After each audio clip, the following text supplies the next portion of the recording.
la identificación es prácticamente imposible. Porque claro, muchas veces los manuscritos eran además misceláneas, en el manuscrito quedaba más ese mundo medieval de incluir las misceláneas en un mismo volumen, de reunir distintas obras, y después porque muchos no nos ha llegado noticia, porque si no se conserva el manuscrito en sí, no tenemos forma... A menos que sea un manuscrito muy puntual, relacionado con un evento específico, incluso quien hace los inventarios suele meterlos por grupo. Y varios manuscritos. Varios, puede haber ahí 15, 50, 20. Varios papeles. Exacto. Por eso se han localizado manuscritos antiguos poseídos por grandes casas de nobleza, porque se trata de manuscritos muy puntuales y muy de corte histórico, en el incluso se describe la encuadernación. Algunos son muy valiosos, son libros de liturgia, también es muy normal que sean manuscritos. Y claro, en caso de que un libro de liturgia sea manuscrito, normalmente es un encargo y es algo más valioso. Aquí en la biblioteca se puede saber muchas veces porque no aparece el lugar de edición, para empezar, porque como digo, es una biblioteca muy detallada, entonces siempre aparece el lugar de edición. En algunos casos, eso es muy curioso, en algunos casos me he encontrado con que son lugares de edición falsos. Buscándolo, me he encontrado con un pie de imprenta falso, con Mópoli y demás, que son pies de imprenta falsos que se usaban en la época. Y otra cosa que me trajo de cabeza era una cosa que era como Vertusen o algo así, una palabra en alemán, que no conseguía encontrar la ciudad, hasta que le pregunté a algún compañero alemán y tampoco lo entendían, porque era algo así como mudanza, una palabra muy rara, hasta que cayeron ellos en la cuenta, dos compañeros alemanes, que es una palabra antigua para imprenta o para editorial. Así que el escribano, que igual que no sabía árabe, no sabía alemán, en vez de coger el nombre de la ciudad, cogió primero lo que decía que era imprenta. Puso esa... Exactamente. Tengo varios casos así en alemán. Y después, pues básicamente eso, porque no aparece la ciudad, y porque en algunos casos dice que es manuscrito, pero no aparecen tampoco después más detalles. No da más detalles sobre el tema. Pero sí tiene eso. Por ejemplo, la Biblia Sacra traducida en lengua española, que está en esta sección Cajón Desastre Final, este tipo de cosas, pues sí, son manuscritas, pero no da tampoco muchos detalles sobre ello. ¿Y tendrían un lugar especial para manuscritos o estarían a lo largo del...? Están en dos secciones, sobre todo. Tiene esta sección de gramática y manuscritos, que es que tiene 187 volúmenes, aunque sobre todo lo que hay es gramática, y después la sección de varios, donde aparece, por ejemplo, esta Biblia Sacra traducida en lengua española. Que no... Aunque muchas veces ni siquiera dice realmente si son manuscritos o no, pero es en esas secciones donde están concentrados. Yo tengo una pregunta relacionada hoy con eso. Cuando el inventario se hace, ¿está en relación al espacio? Es decir, ¿hay alguna noticia que quede claro que el inventario se hace de acuerdo a cómo se van tomando los libros en la posesión? Que esto suele ser, ¿no? A veces es por sala, por estante. Porque es como podemos saber que realmente la biblioteca tenía un orden previo, al que no ha hecho el escribano, y el escribano ya no los coloca. Pareciera por los temas que así estaban colocados. Sí que lo parece. Y la cosa es que en el propio inventario, como además el inventario también, yo sospecho que el inventario se hizo para el traslado ya. O sea, la biblioteca está en Madrid. No, la biblioteca estaba en Madrid y su hijo la traslada a Marchena. Y la dona al convento de Marchena. Solo para el traslado. Exactamente. Así que es posible que tampoco venga completa, que parte se haya quedado en Madrid. Es posible, sí, es posible. Pero la cosa es que el inventario se hace para el traslado porque es un solo documento donde se dice que la donación, cómo van ordenados y el inventario inmediatamente después. Y lo que se dice es que algunos libros o sea, que los libros van ordenados por materia, pero que algunos van metidos en cajones impropios para que encajaran mejor los cajones, simplemente. Lo cual da una idea de que sí que estaban ordenados. Sí, previamente, porque si estás haciendo la aclaración de que se ha cambiado el orden. Exactamente. Otra pregunta que a mí me surgió, que tiene que ver un poco con esa decisión. Es decir, has hablado que sí has podido consultar su testamento. ¿En el testamento ella indica ese traslado o esa es una decisión del hijo? Debe ser una decisión del hijo. En el testamento ella no habla de ella nunca habla de su biblioteca ni del traslado. No, para nada. Habla de miles de santos, habla de las misiones, habla de sus títulos y demás, pero no habla de la biblioteca, para nada. si ella estaba demasiado mayor en ese momento, si había perdido el interés. No realmente, porque ya digo que el libro de los mártires de Japón lo seguía con ella, pero no, es muy curioso que en su biblioteca no hable, si daba por hecho que la biblioteca pasaba a los hijos. Sí, pero podría parecer. Sí, bueno, antes que nada, Natalia, gracias por compartir. Gracias por la paciencia. Sí. Mi pregunta va un poquito a, siendo ella una persona extraordinaria, fuera de serie de su tiempo, si no llegó o hay algún antecedente de algún altercado con la Inquisición, de algún evento que llamara la atención y si hubiese algún sí, o en los mismos libros si hay huellas de expurgos. Eso es curioso porque en el inventario se incluye un documento posterior del que no he hablado porque aún no he podido trabajarlo a fondo, y se incluye una censura, pero que se hace como en los años 40 del 18, o sea, que se hace después de la entrega. Entonces se correspondería más con la censura al convento, que sería más susceptible. Sí, pero ya digo que es un documento que no he podido trabajar aún, entonces por eso no lo he mencionado. Pero de su época, no. Todas las noticias que hay sobre ella son en alabanza, y están estos panegíricos, está el texto de Sor Juana, están las cartas del Padre Quino, hay después siempre son muchas noticias dispersas publicadas, ¿no? Hay un autor francés que pasa por Madrid cuando ella ya está muerta y menciona que sus hijos le hablan de la erudición de su madre, este tipo de noticias, ¿no? Pero noticias de que ella tuvo ese enfrentamiento con la Inquisición, no. También es verdad que este tipo de personajes estaba, bueno, primero que estamos hablando de una época bastante más tardía, que esto no es el siglo XVI, y después también que este tipo de personajes estaban en cierta forma protegidos, ¿no? Que la Inquisición se miraba con quién se metía, al fin y al cabo. Hay casos de todo, evidentemente, ¿no? Depende de lo fuerte que se sienta el tribunal en cada caso y del interés que tenga. Pero tenía una posición muy buena, al fin y al cabo, esta mujer. No tengo ninguna noticia de que en vida de ella tuviera algún problema. Y ya digo, tiene eso, la Biblia sacra traducida al castellano, este tipo de cosas. Pero no hay noticias de que en su época tuviera problemas por ello. En esa relación, tú encontraste, o sea, en la relación de los libros, que sería más orientada a esa pregunta, ¿te encontraste algún de los famosos prohibidos? Yo lo dudo porque si es tan devota no estaría leyendo. No, pero por ejemplo tiene Descartes, tiene...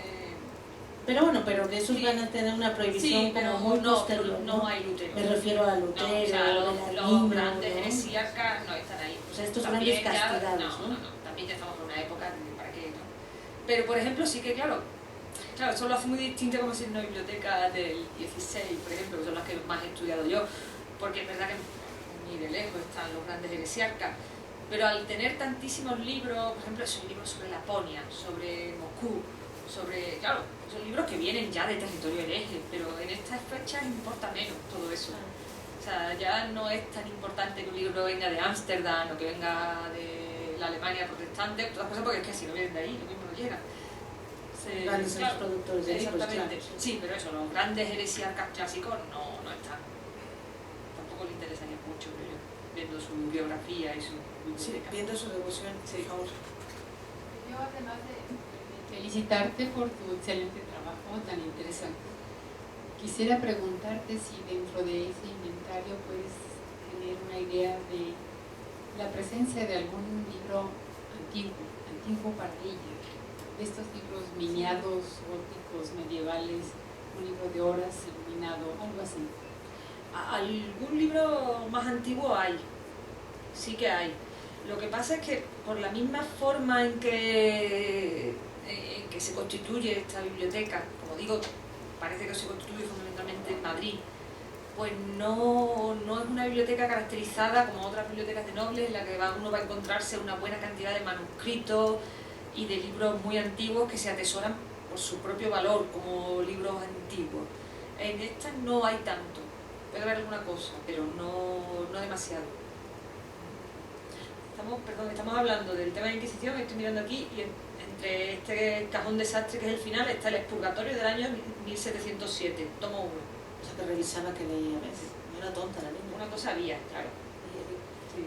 Pero es probable que esta parte de la que no has todavía tenido noticia, que sea la primera biblioteca formada, sea la biblioteca también heredada de la familia. Claro, es eso que posible. estén todas las riquezas familiares, que son estas grandes piezas que se quedarán en Portugal. Claro, es posible también que de Que todas se formas pelearán. algo sí que se llevaran del Lisboa Claro. a Madrid, o ella o su hermano, pero no parece que fueran con grandes riquezas, que se llevaran mucho. No, pues prácticamente salieron de noche y... Sí, no sé exactamente muy bien cómo fue esa salida de Portugal, no tengo mucha noticia, pero sí, evidentemente muchos no se llevaron.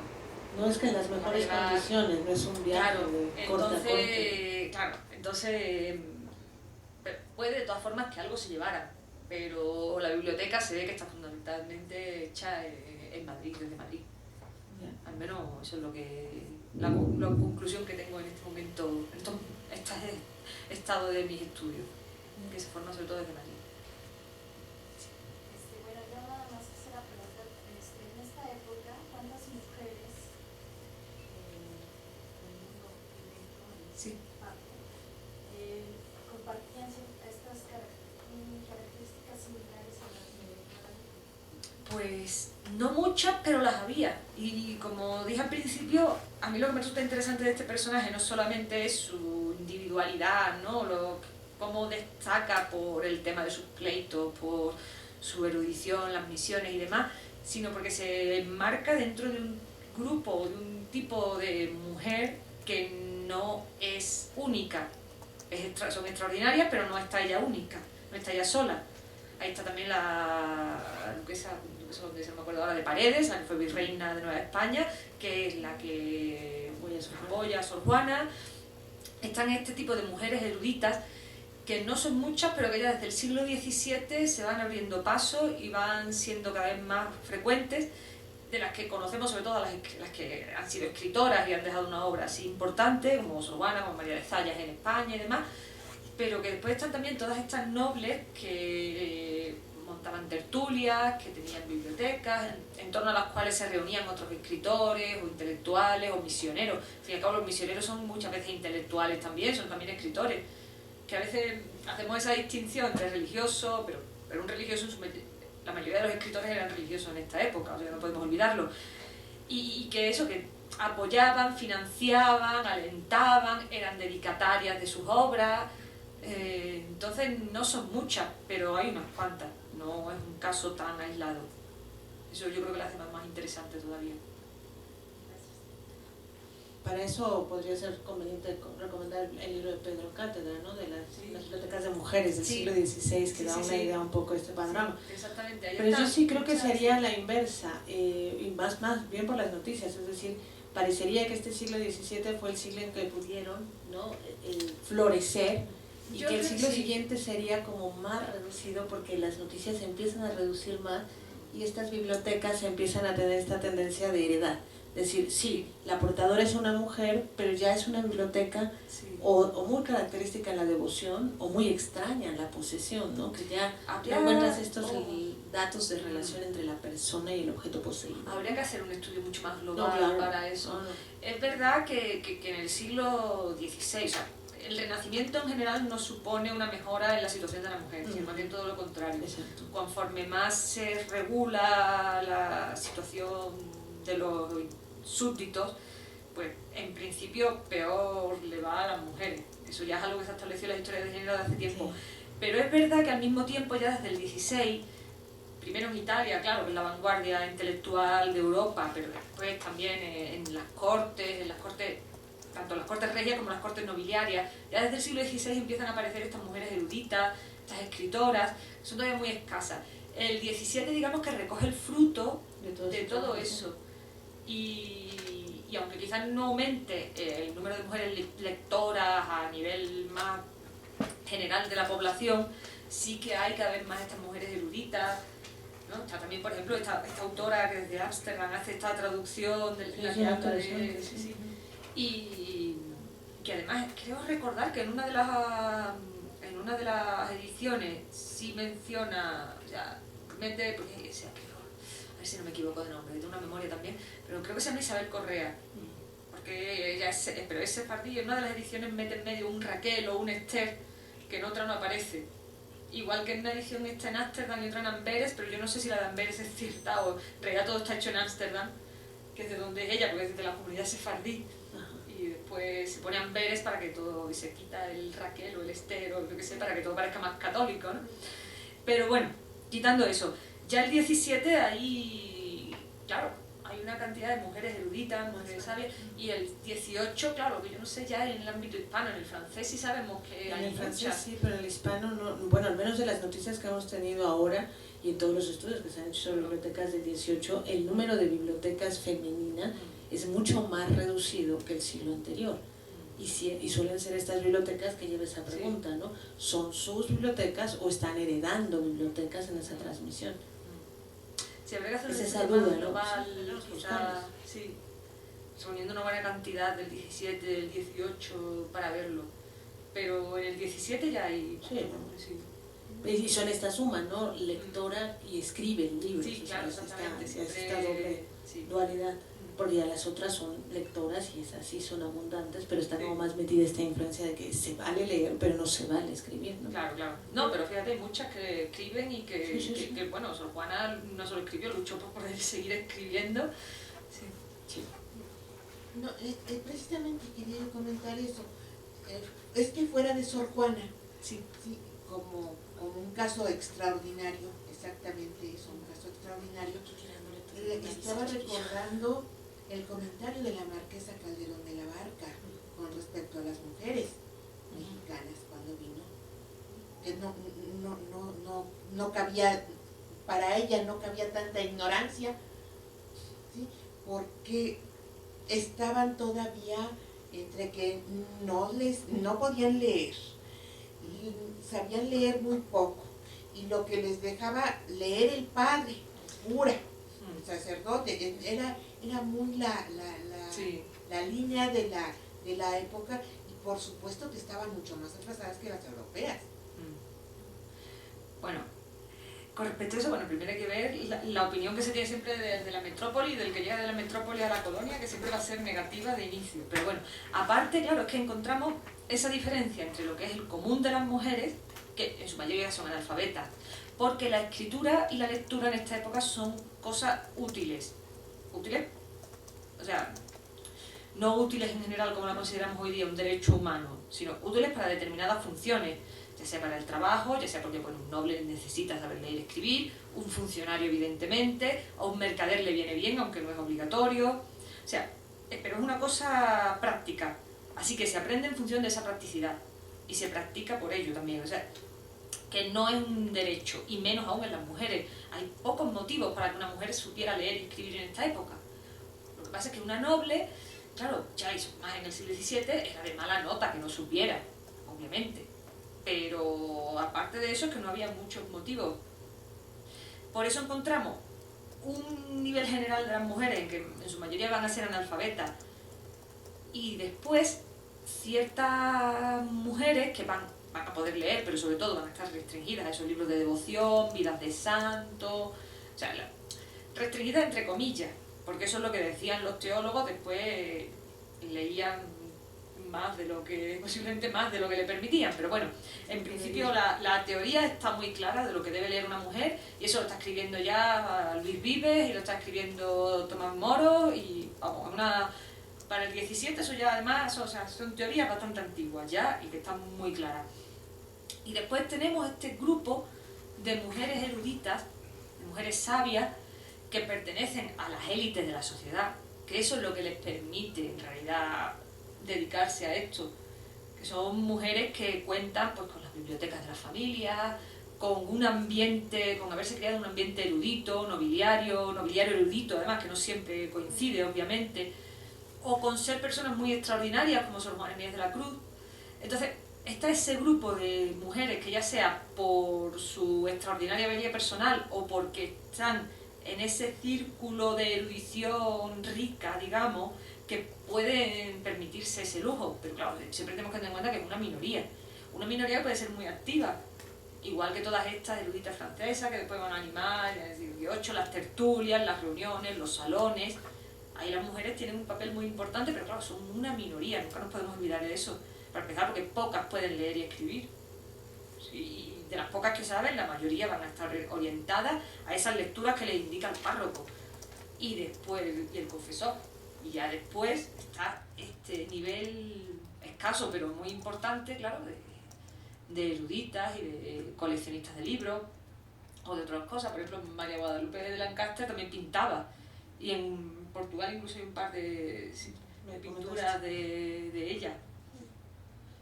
Bueno, y finalmente habría que considerar también una cosa para cerrar, la posibilidad económica de comprar los libros. Claro. Cuando no dispones de un patrimonio propio, que es un patrimonio que no te pertenece, aunque lo hayas heredado familiarmente, porque el marido toma posesión de tu heredad. Claro. Y comprar los libros significa entrar a o tener uno que te satisfaga ese comercio de libros, un librero de casa, o salirte a la calle a buscar los libros, ¿no? Entonces esa posibilidad ya de la libertad económica tendría que haber limitado a muchas lectoras. Claro, evidentemente. O estar más bien sostenidas o soportadas por esa puerta que sería el marido, el padre, el hermano, ¿no? El tutor jurídico en la legislación castellana, ¿no? Sí, ¿no? Siempre tiene que haber uno, hasta excepto para las viudas. Excepto para las viudas, es decir, la viudez tomarán esa posesión y ya dirán, ahora sí, ¿no? Claro. Ahora sí me desquito. Claro, pero una biblioteca supone siempre una inversión y exactamente, la mujer no siempre dispone de su dinero, y cuando dispone de dinero normalmente es menor, mucho menos dinero que el que dispondría si fuera hombre.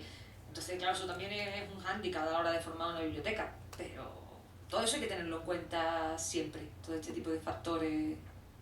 Bueno, desde luego como biblioteca en sí misma, a pesar de que tengas un inventario, las diferentes preguntas que surgen a partir de la conformación, los recursos financieros, si hubo biblioteca previa, si hay una biblioteca familiar, si esta es solamente una parte del traslado, abre un universo de preguntas de investigación con una biblioteca tan fascinante y tan grande, porque estaba yo tratando de imaginarme las bibliotecas patrimoniales de otros. Es que estaría en la cercanía de bibliotecas tan importantes de casas noblezas, ¿no? Nobles de Castilla y de Aragón, en esos números, en cuanto solo a la cantidad de libros poseídos. Y digo, ahora tendrás que hacer un poco el equilibrio comparativo entre qué libros tienen unos y otros, pero solo el número es un número fuerte comparado con otras casas de Castilla y Aragón. Aquí llama mucho la atención eso, el número, y llama mucho la atención el tema de las lenguas. Claro. Que dos de los apartados, que suman casi 2000 libros en total, sean eso, materia, humanidades y religión en otras lenguas, en lenguas extranjeras, y que sea todo tipo de lenguas, aunque ya he dicho que hay preferencia por el francés y por el italiano, eso hace que sea una biblioteca muy, muy interesante de por sí. Es que tiene libros en inglés, tiene libros en catalán, que bueno, es un idioma también de la península, pero no es un idioma muy, muy extendido. Tiene libros en árabe, libros en alemán hay algunos, o sea que en holandés. Tiene un poco de todo, y esa difusión, esa cantidad de idiomas hace también muy, muy personal esta biblioteca, porque además está la cosa de dónde venían esos libros, cómo le llegaron a ella. Hombre, tienes un espectro de investigación todavía muy abierto, mucho. Que con otras bibliotecas suele cerrarse con la localización del inventario de los libros, ¿no? Esa es lo bonito y lo difícil además de esta mujer, es que tengo un espectro enorme en su biblioteca y en su propia historia. Te queda muchísimo tiempo, fíjate que hay más tiempo que vida. Sí. Si no heredarás la estafeta. Si vivo tanto como ella. A los 80 estarás. Bueno, les agradezco muchísimo su paciencia. Pido disculpas para las personas que nos han seguido en la conferencia en vivo. No sabía que estaban aquí, así que les he tirado el vaso, la botella, los lápices, todo, y no sabía que estaban aquí. Pido una disculpa y les agradezco su presencia. A todos ustedes les agradezco mucho que hayan asistido hoy a esta conferencia. Natalia, te entregaremos una constancia. Muchas gracias. Un aplauso, la verdad es que es un esfuerzo arduo. Y ojalá te vuelvas fuerte de inspiración, porque quedan tantas bibliotecas por conocer, tantos libros por saber quién tenía qué, cuándo leyeron cómo, y especialmente en el caso que nos aplica más, que sería un poco nuestras bibliotecas novohispanas, ¿no? De las que prácticamente no sabemos nada y que urge empezar a estudiar, especialmente las bibliotecas que llegaron a tener mujeres o las noticias que tenemos. Yo creo que urge estudiarlas todas, porque realmente es muy poco. Pero lo más extraño es que a pesar de todo, en estas noticias, lo platicamos un día Silvia y yo sobre las noticias de las bibliotecas novohispanas, siempre está permanentemente ausente la historia de las bibliotecas femeninas, sean institucionales o sean particulares. Y incluso hubo en una mesa redonda, lo recordarás, cuando estaba aquí la doctora Ana Rita, decía ella que no tenían ninguna noticia más allá de las que sabían, de que ellas leían, ¿no? El libro de Josefina Muriel, qué tipo de libros tenían, pero que no sabíamos de la conformación de sus colecciones. Ahora tenemos ya inventarios localizados de bibliotecas de mujeres, pero también una vez que se dé el estudio sabremos si usted que pueden tener esta relación personal con su vida. Que desde el punto de vista iconográfico, uno de los rastros más bonitos que hay en el mundo hispano, ese retrato de Sor Juana Inés con toda su biblioteca allí, con todos los libros, y hay pocos ejemplos, yo no conozco ningún otro en el ámbito hispano de un retrato de una mujer con esa cantidad de libros, o sea, y eso sale de aquí. O sea, y queda todavía, porque sí, el inventario de la venta no se ha localizado. Se ha localizado ya quién fue el encargado de venderla, pero no se ha localizado el inventario de la venta porque tiene que haber habido un avalúo incluso, claro, para saber. Eso estaría en notarías, ¿no? En teoría. En teoría. Habrá que buscarlo, nos queda todavía mucho por buscar. Sí, ¿no? En Archivo General de la Nación lo que se encontró es la noticia de quien está encargado para la venta de los libros, que no es precisamente el confesor. También. Fue un asunto muy privado, porque incluso la venta la encarga a una persona no muy cercana a su círculo de vida. Una persona que conoce y de la que sabe que es responsable, pero no es una persona cercana a su grupo de trabajo, ¿no? O sea, su grupo de vida, ¿no? Gente vital no es otra persona. Y es la encargada de la venta. Y él no confiesa, sino hasta su muerte, que él ha sido el responsable de la venta de esa biblioteca. Entonces no se sabe mucho de esto y es otro... Claro, pudo haber existido, y al ser también un documento tan valioso culturalmente, pues un documento susceptible de saqueo y saldrá en alguna venta de particulares, ¿no? Sí. Igual que la de Sigüenza. La de Sigüenza es muy extraño que se haya, ¿no?, separado de los documentos originales. Pero también habría que reconocer que la realidad de nuestros archivos es bastante desastrosa y que entonces es muy posible que el expediente esté perdido en el propio archivo. Sí. ¿No? Que haya sido separado y se haya conservado encuadernado con otro expediente, pero hay que peinar. Es decir, el trabajo con estas bibliotecas es que hay que peinar y peinar y peinar, ¿no? Sí, sí, eso es fundamental. Si no uno no se mete en los archivos, es que no encuentra la documentación. En eso sí eres maestra de vida, ¿no? Bueno, pues muchísimas gracias por su atención y que tengan muy buena tarde.